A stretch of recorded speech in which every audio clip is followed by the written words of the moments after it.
11 méthodes utilisées par les manipulateurs pour vous utiliser.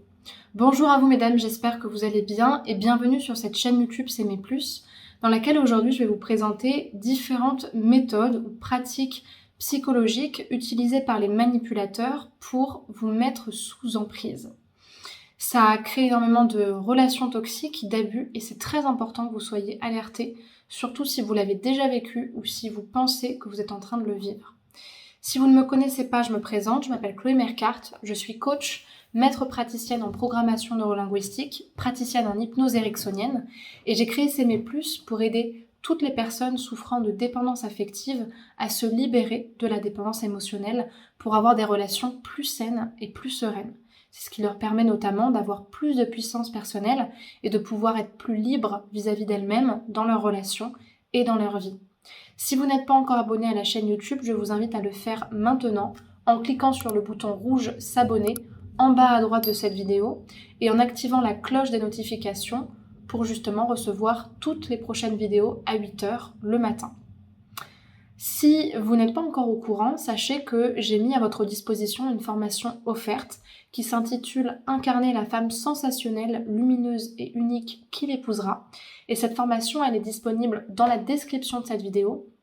Quand vous cliquez sur le deuxième lien proposé, vous pouvez répondre à un formulaire qui vous donne accès à cette formation offerte. Alors, il faut savoir que les manipulateurs utilisent différentes méthodes qui ne sont pas conscientes, mais qui déforment la réalité pour pouvoir abuser de vous et vous mettre sous emprise. Quand je dis qu'elles ne sont pas conscientes, c'est qu'ils n'ont pas lu de livre de psychologie sociale ou clinique pour savoir que c'est telle méthode qui est employée. Néanmoins, ces méthodes-là, elles ont été analysées, elles ont été connues, comprises et théorisées maintenant, et on sait quels sont les différents modèles de manipulation qui existent pour transformer votre réalité, user de votre fragilité et à terme pouvoir malheureusement faire de vous une victime de manipulation. La première, une des plus courantes, c'est la culpabilisation. La culpabilisation courante, la culpabilisation constante, la culpabilisation extrême, la culpabilisation à l'inverse d'une responsabilisation de sa part. En fait, c'est toujours vous le problème. C'est jamais lui qui est responsable de ses actes. Si il a certaines réactions, certains mots de trop, certains comportements de trop, c'est de votre faute. Parce que c'est vous qui l'avez mis dans cette situation-là. Et donc en fait, peu importe ce que vous dites, peu importe ce que vous faites, vous ne serez jamais assez et vous êtes toujours la coupable de la situation dans laquelle il se trouve et dans la situation dans laquelle vous vous trouvez. En fait, vous êtes la victime, mais il vous fait passer pour le bourreau et pour le coupable.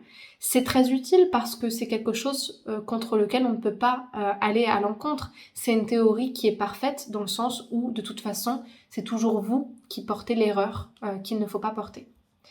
Deuxièmement, la critique constante. Évidemment, un manipulateur, c'est quelqu'un qui, bien sûr, quand il vous a séduit, quand il a fait sa période de lune de miel où il vous a bien brossé dans le sens du poil, quand il sait qu'il vous a sous emprise, il va constamment vous critiquer.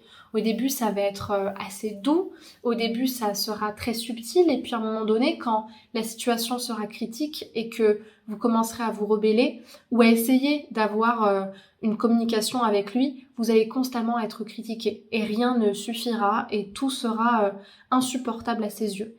Constamment vous critiquer sans jamais pouvoir avoir un mot réconfortant pour vous. Troisièmement, l'isolement. L'isolement parce que pour pouvoir avoir une totale emprise sur vous, il faut absolument qu'il puisse surveiller ses arrières et qu'il puisse aussi faire en sorte que soit votre entourage et le sien soient contre vous, parce que c'est un grand séducteur et une personne qui se victimise énormément et donc qui forcément va avoir une grande facilité à mettre les autres dans sa poche, ou alors en vous isolant des personnes les plus réfractaires à sa manipulation, parce qu'elles le sentent et qu'il le sait très bien, elles ne seront jamais dupes à son jeu. Et donc dans ce cas-là, c'est très important pour qu'il puisse avoir une totale emprise sur vous, que vous puissiez être seul, faible, fragile et isolé des seules personnes qui peuvent vous soutenir.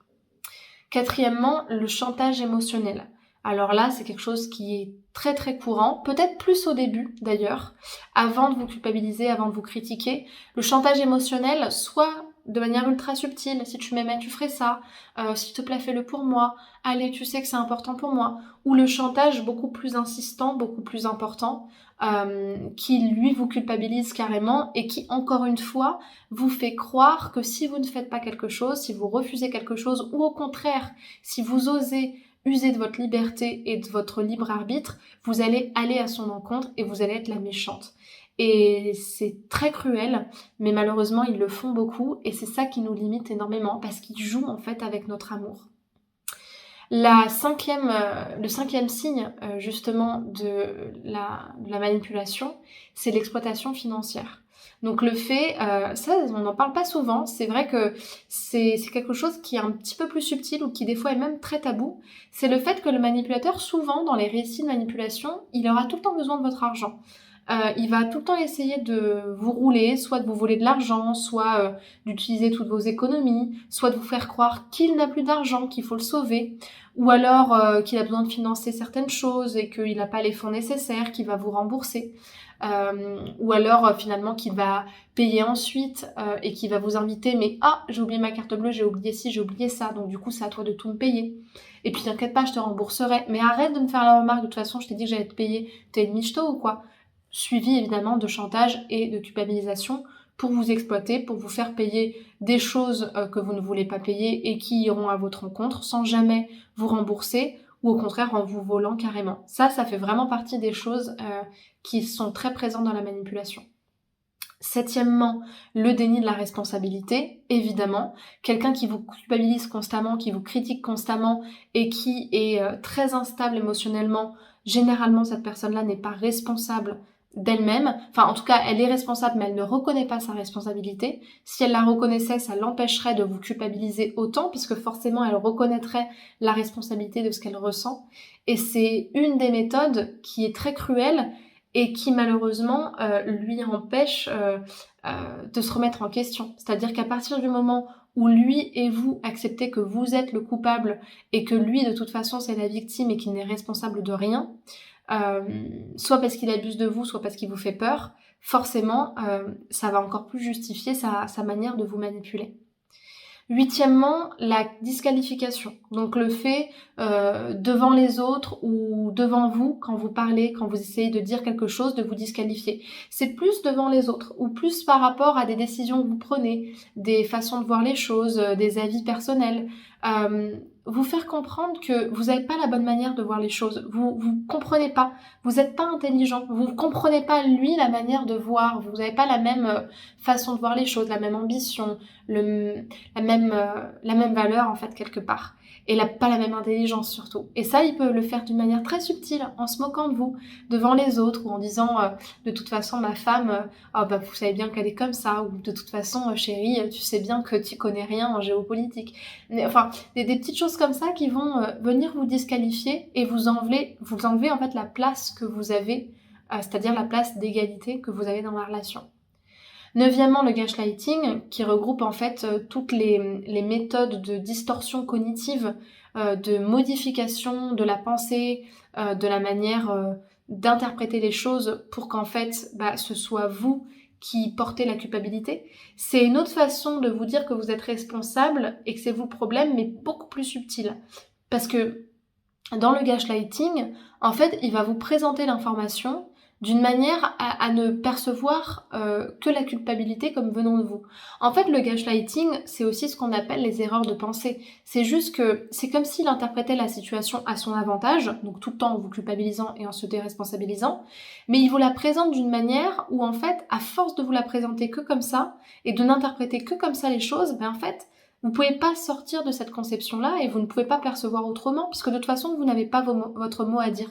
Donc en fait, il va détourner votre manière de penser, votre manière de percevoir les choses en vous faisant voir sa vérité. Et comme vous serez seul et que personne ne vous écoutera, d'une certaine manière, à un moment donné, ça va rentrer et puis vous aurez plus la force et plus l'énergie de croire à autre chose ou de vouloir vous battre.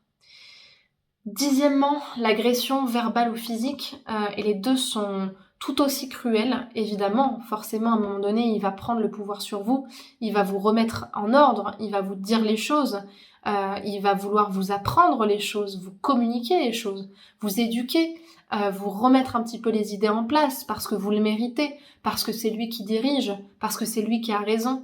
Et ça lui autorise à prendre n'importe quel pouvoir sur vous, même de vous violer ou d'être violent avec vous, que ce soit psychologiquement ou physiquement. En fait, il a tous les droits, il va agir sur vous comme si vous étiez un vulgaire baluchon qui pouvait traîner comme il le voulait, trouer comme il le voulait, et totalement manquer de respect à toute votre intégrité.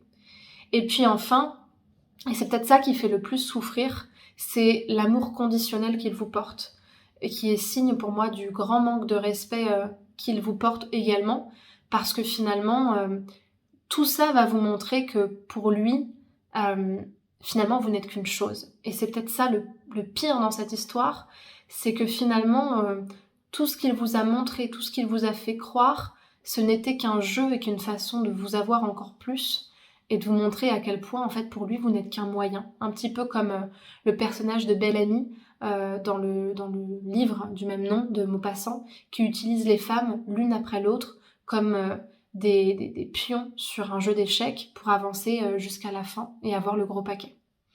Voilà, j'espère que cette vidéo vous aura aidé à prendre conscience de certaines choses et peut-être que vous reconnaissez certains signes, peut-être pas. Dites-le moi en commentaire si vous souhaitez me partager des choses, me poser des questions ou encore me partager un témoignage par exemple.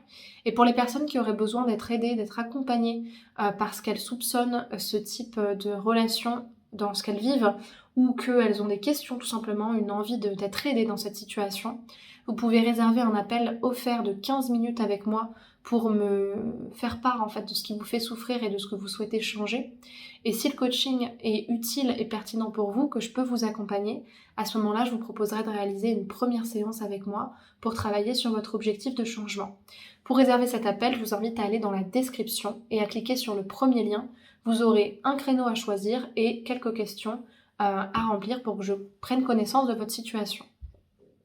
Pour les personnes qui veulent plutôt suivre des formations en ligne où elles auront des outils pour avancer au quotidien, sachez que j'ai mis en place plusieurs formations pour vous aider sur différentes thématiques: l'estime de soi, la dépendance affective, la rupture amoureuse et la séduction, version s'aimer plus.